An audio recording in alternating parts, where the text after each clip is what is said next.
o proletariado vai à luta.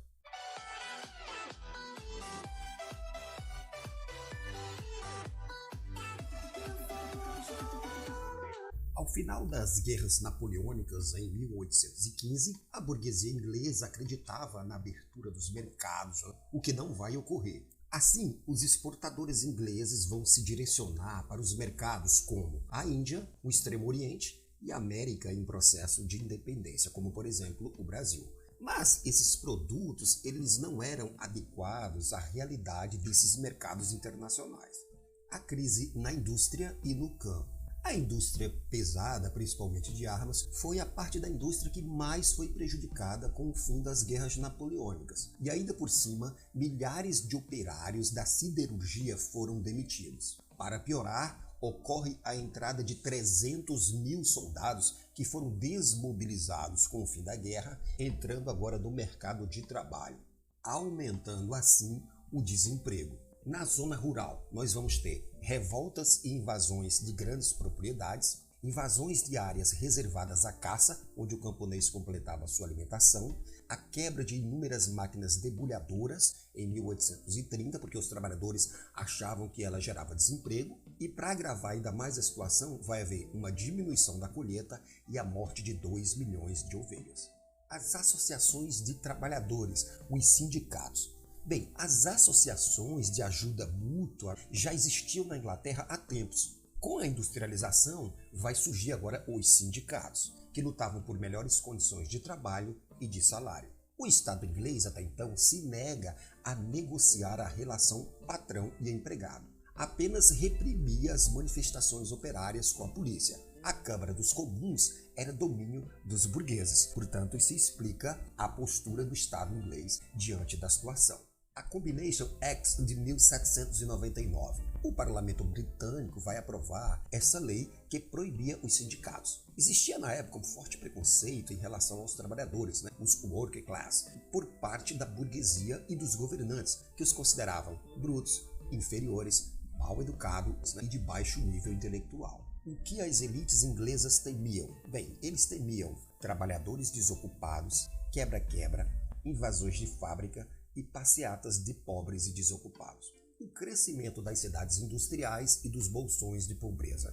Cerca de 50% da população das cidades inglesas nesse período vivia nas cidades em que se desenvolvia as atividades industriais.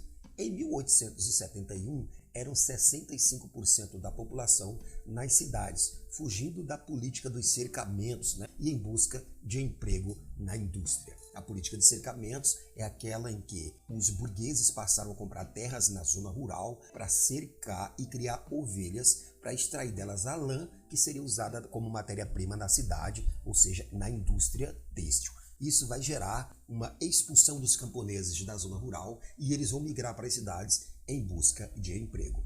Nessa dinâmica, essas cidades vão gerar bolsões de miséria, desempregados e mendigos. E a elite inglesa entendia que eles precisavam ser eliminados. Fatores que precarizaram o trabalho. A indústria trouxe benefícios no longo prazo, mas trouxe também sofrimentos pela ausência de leis contra a ganância da burguesia em explorar a classe proletária, os trabalhadores. Assim, milhares de camponeses foram expulsos de suas terras pelas leis que permitiam aos senhores alienar os campos comuns. A utilização da mão de obra feminina e infantil nas fábricas faz a concorrência baixar os salários. De maneira que entre 1830 e 1840 ocorre o aumento na oferta da mão de obra com a imigração de irlandeses que fugiam da fome vindo para a Inglaterra. As situações do trabalho fabril: baixos salários, umidade ou frio em excesso, jornada de até 16 horas de trabalho por dia, ar poluído, sujeira, humilhações, acidentes com máquinas, como mutilações e até mesmo mortes. As condições de vida do trabalhador. Eles conviviam constantemente com o fantasma do desemprego e esse medo obrigava o trabalhador a suportar ainda mais esse regime disciplinar.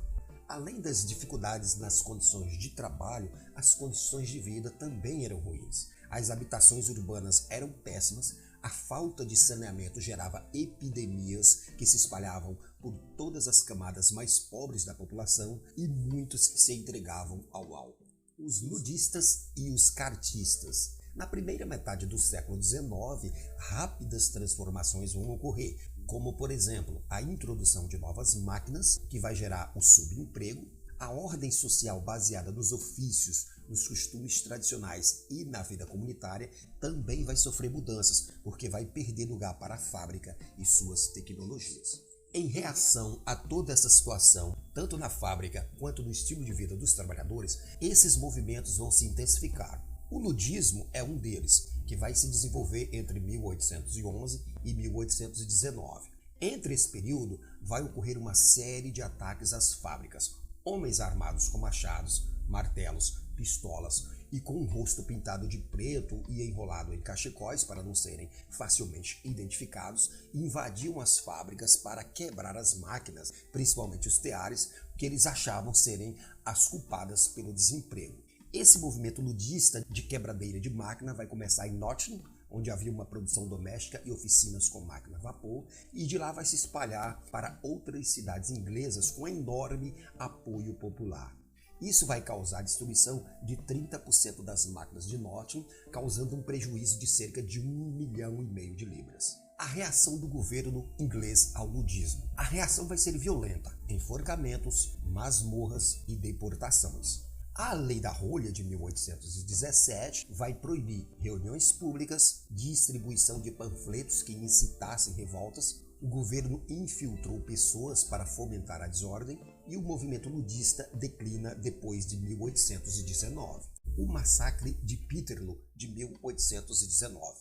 A Lei dos Cereais de 1815 proibia a importação de trigo para manter os preços altos em benefícios dos proprietários rurais. Cerca de 80 mil trabalhadores se uniram em Manchester para ouvir um orador radical que discursava sobre esse problema. Proprietários rurais, comerciantes e donos de fábricas enviaram milícias que matou 15 e feriu 700, incluindo mulheres, para dispersar essa reunião de 80 mil trabalhadores em Manchester. Os trabalhadores buscam o legislativo. A extrema violência com que as milícias dispersaram os trabalhadores em reunião no centro de Manchester fez com que os trabalhadores passassem a reivindicar reformas legislativas. Setores médios da sociedade inglesa, com medo de uma guerra civil, apoiaram. Os trabalhadores não aceitavam mais sofrer tamanha violência por parte das milícias ligadas aos empresários e com apoio do Estado inglês.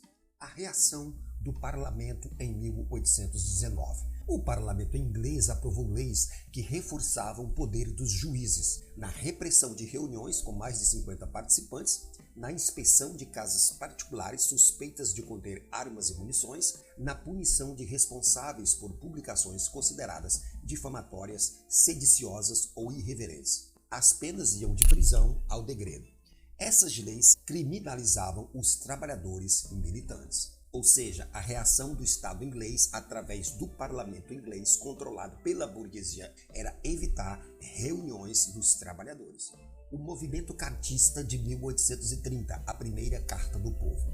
A Associação dos Trabalhadores de Londres escreveu a Carta do Povo, redigida por William Lovett, e envia ao parlamento em 1838. Os cartistas reivindicavam representação mais equilibrada nas eleições distritais, a abolição do censo eleitoral exigido dos candidatos ao parlamento para que os membros da classe trabalhadora pudessem participar dos pleitos, sufrágio masculino para maiores de 21 anos, ou seja, direito de voto a todos os homens maiores de 21 anos, mandatos parlamentares anuais, voto secreto e salário parlamentar, tendo em vista que os membros das classes trabalhadoras não tinham renda suficiente para viverem na política e assim os trabalhadores pudessem se candidatar, se eleger e participar da política, representando os trabalhadores no parlamento. Mas para que eles pudessem fazer isso, deveria haver um salário parlamentar. A primeira Carta do Povo é rejeitada pelo parlamento inglês. Em julho de 1838, a carta tinha cerca de 1,3 milhões de assinatura.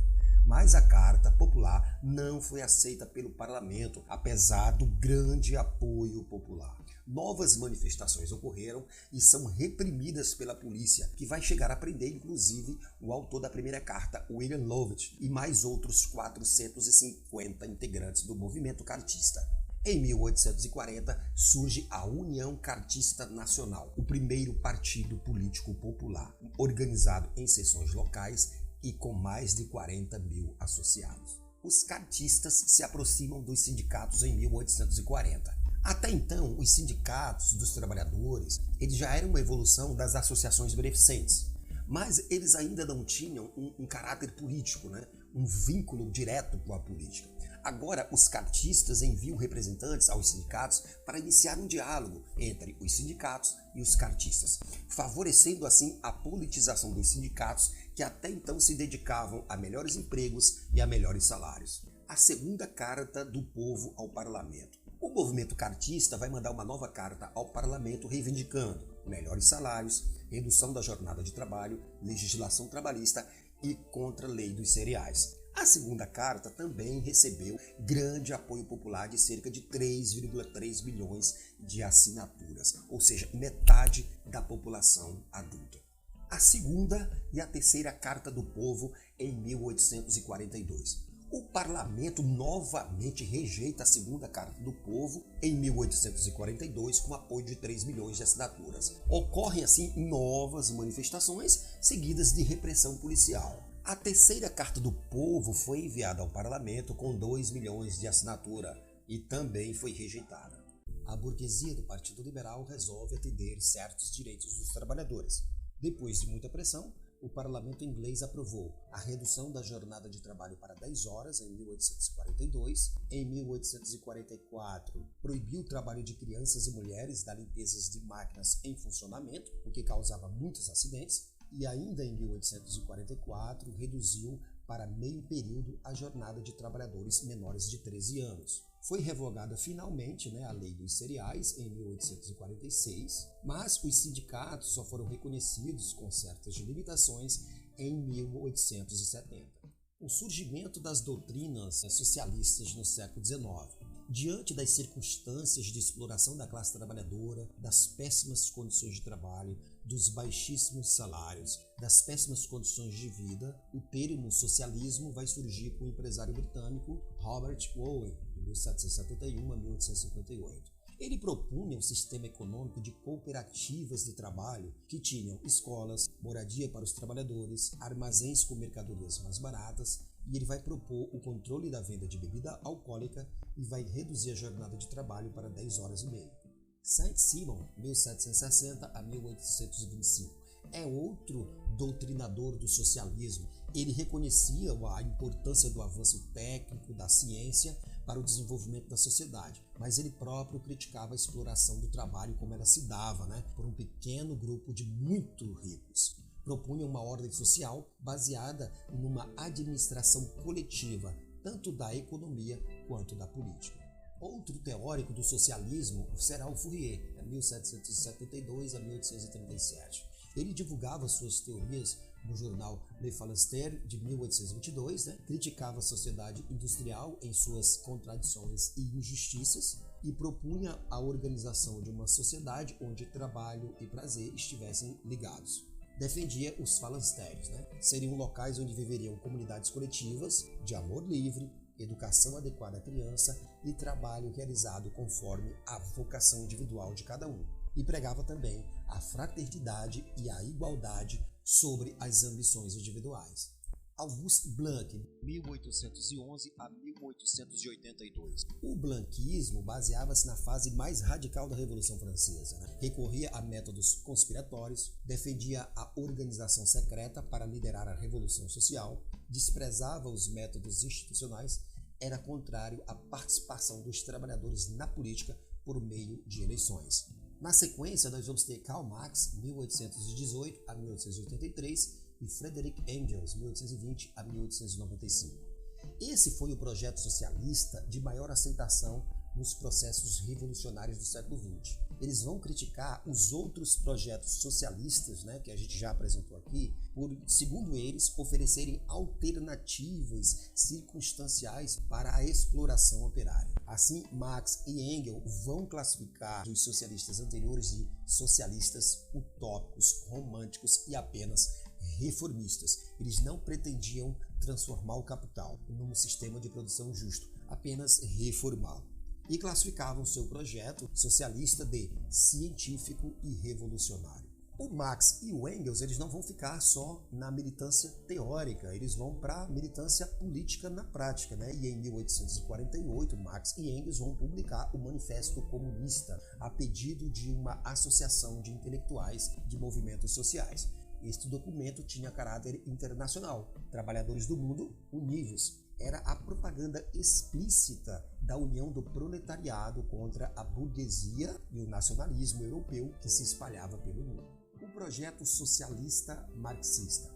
Para eles, a história da humanidade seria determinada pela paz econômica, pelo modo de produção e pela dinâmica das relações de classe correspondentes a essa base econômica. As transformações históricas ocorriam a partir do conflito entre os organizadores da produção, ou seja, os proprietários dos meios de produção, e os produtores diretos, os trabalhadores, os proprietários da força.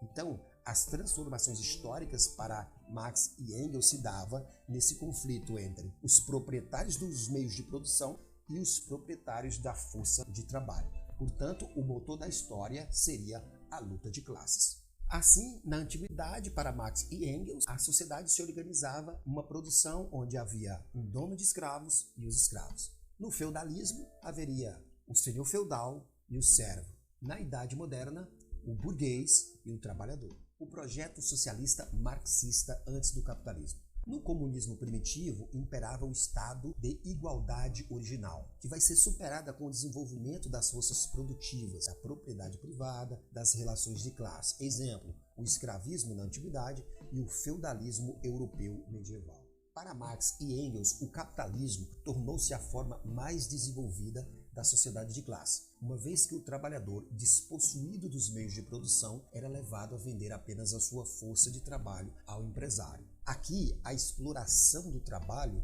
sem a força física, né, como era explorada na escravidão e na servidão, ela se dá pela economia. Como? Ela se dá entre a diferença entre o preço da mercadoria e o salário recebido pelo trabalhador, que é o que Marx chama de mais-valia. Um exemplo de mais-valia: a mercadoria custa R$10, o salário custa R$2, a matéria-prima custa R$3, portanto, a mais-valia são aqueles R$5 que fica para o burguês, é o lucro do burguês. Então, diferentemente da escravidão na antiguidade, que explorava o trabalho físico do escravo, diferente do trabalho servil da Idade Média, onde o seu feudal explorava através da servidão, aqui a exploração do trabalho se dá pela mais-valia.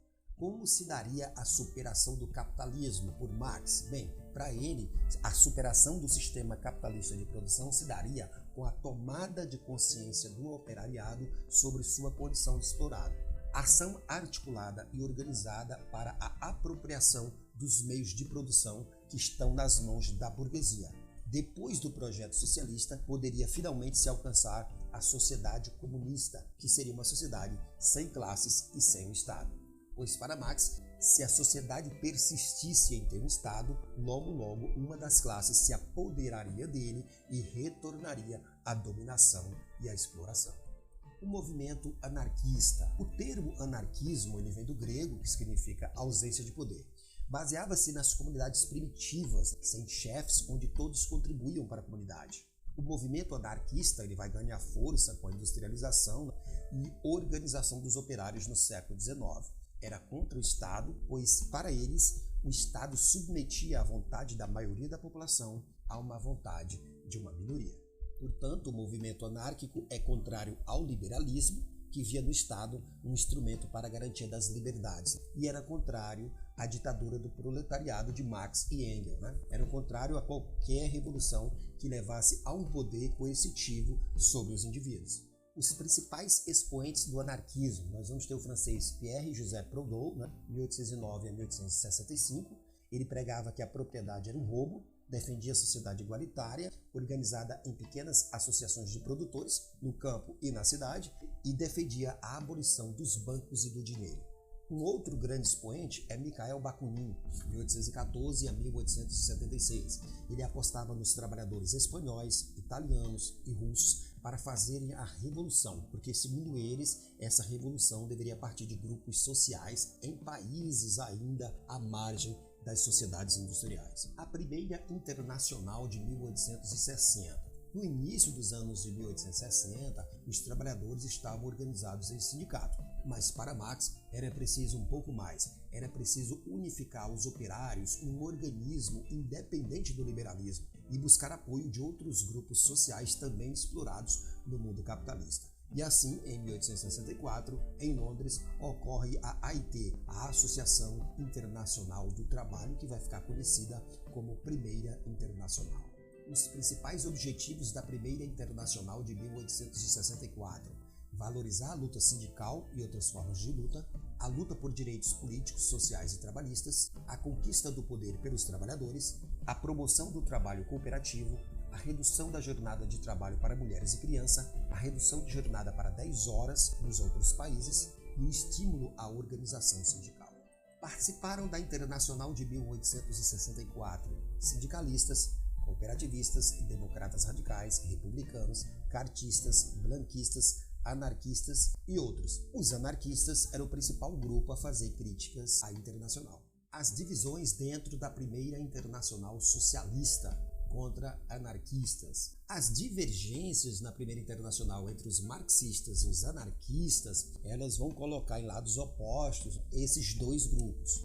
E a Comuna de Paris, de 1971, que a gente vai já ver aqui nesse vídeo, ela vai contribuir ainda mais para essa divisão. Em reunião na Holanda, em 1872, Bakunin foi expulso da associação. Era a separação entre marxistas e anarquistas na Primeira Internacional. A Comuna de Paris e a classe operária. A Guerra Franco-Prussiana resultou em derrota e invasão na França. Napoleão III declarou na Assembleia Nacional a Terceira República.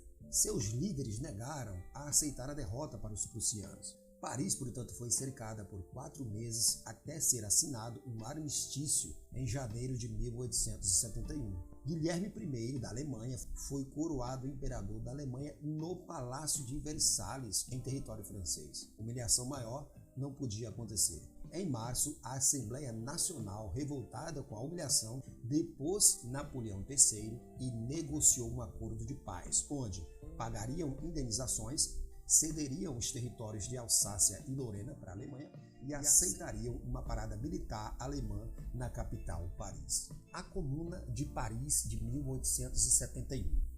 Em 1871, a Guarda Nacional se negou a reprimir os revoltosos e os governantes, portanto, perderam o controle francês e resolveram fugir para Versalhes. Os rebeldes, aproveitando o vácuo de poder, organizaram um governo popular em Paris e ordenaram a ocupação das fábricas abandonadas, a proibição do trabalho feminino e infantil, a adoção do sufrágio universal, que é o voto, para preencher pela via eleitoral todos os cargos administrativos, judiciais e educacionais da República.